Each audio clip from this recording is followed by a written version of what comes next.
Hello viewers, আসসালামু আলাইকুম। SM টিভির পক্ষ থেকে জানাচ্ছি আন্তরিক অভিনন্দন ও শুভেচ্ছা। ভিউয়ার্স, বরাবরের মতো সুন্দর আরও একটি বিষয় নিয়ে আজকে হাজির হয়ে গেলাম। আজকের বিষয়টি আপনাকে খুলে বলার আগে একটি সমস্যা আগে দেখিয়ে দিচ্ছি আপনাদের। কোন সমস্যা নিয়ে আজকে আমরা হাজির হয়েছি।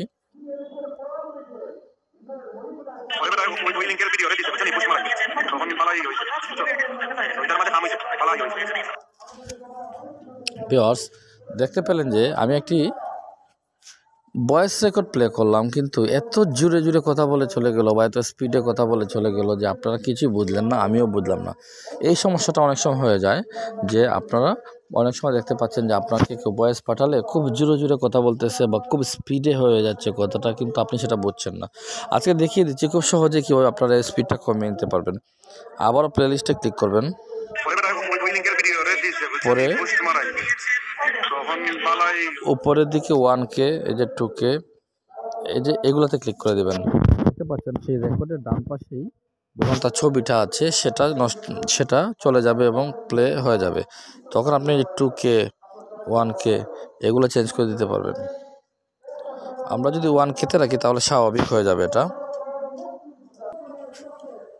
আবার যদি আমরা এটাকে 1.5K বা 1.5K-তে রাখি একটু স্পিডে হবে, এবং যদি 2K দিই তাহলে বেশি স্পিডে আপনার সামনে এই অডিওটা প্লে হবে। আবারও দেখে নেন, আমি কথা না বলে শুধু কমাবো এবং বাড়াবো, আপনারা বুঝে নেবেন। ওই লিংকের ভিডিও রে দিছে বুঝছেন, এই পুশ মারাইবে তখন পালাই হইছে, ওইটার মধ্যে খাম হইছে, পালাই হইছে।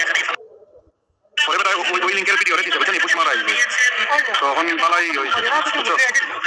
ডান পাশে আমি চেঞ্জ করে দিলাম, মানে ডাইন পাশে চেঞ্জ করে দিলে আপনার স্পিডটা কমে যাবে, বেড়ে যাবে, এটা আপনার কাছেই। এবং আমি এই সমস্যা নিয়ে অনেকক্ষণ ভুগেছি, তারপর একটা সমাধান পেয়েছি। আশা করি আপনাদেরও ভিডিওটি কাজে লাগবে এবং আপনাদেরও এই সমস্যাটা খুব সহজে সমাধান হয়ে যাবে। ধন্যবাদ সবাইকে।